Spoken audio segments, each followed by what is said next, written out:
about religious diversity. And there's going to be religious diversity in your classroom. You're going to have children that are Christian, you're going to have children that are Muslim, you'll have children that are Jewish and Hindi and probably a further variety. So it is important that everybody feels respected and that their cultures are respected as well.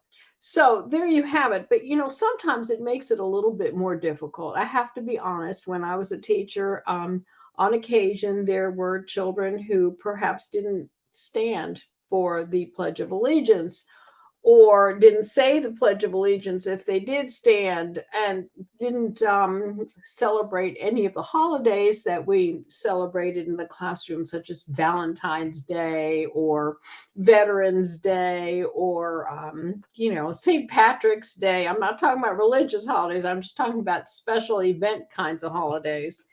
So that did make it a little bit more challenging. And I'm describing Jehovah Witness because they will not celebrate birthdays. So if you have a special birthday tradition, you're not going to be able to do that with that particular child. And in public school classrooms, children stand and say the Pledge of Allegiance in the morning, and they don't say the Pledge of Allegiance. So you'll have to figure a way to also include those children and yet honor their particular religion. So the way I did it in my classroom, and I shared with the parents at length, I said, I want your child to feel included, but yet not go against their religious beliefs. So in the mornings when we all stand, I will ask your child to stand as well, just as a respectful of the other children who are all standing. We're all standing together, but they're not going to pledge. They can just keep their hands behind their back or at their sides or wherever they're comfortable holding them, and they don't have to say anything. So that's how I did it in my classroom, and it seemed to work real well. Everybody thought that that was okay. The reason I thought it was really important for them to stand was that if one child sits and everyone else stands, that child is automatically in the other kid's eyes pictured as being different. They're the odd one because they never stand. And I don't want any child to be viewed as being odd or different.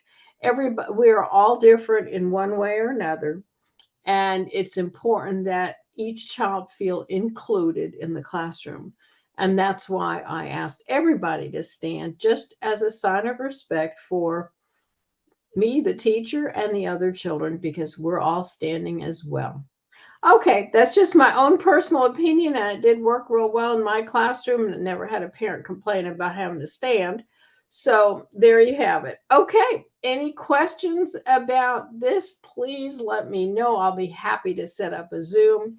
And it's been a pleasure having you in class this semester. I enjoy reading all of your work and look forward to having you in future classes. Bye bye.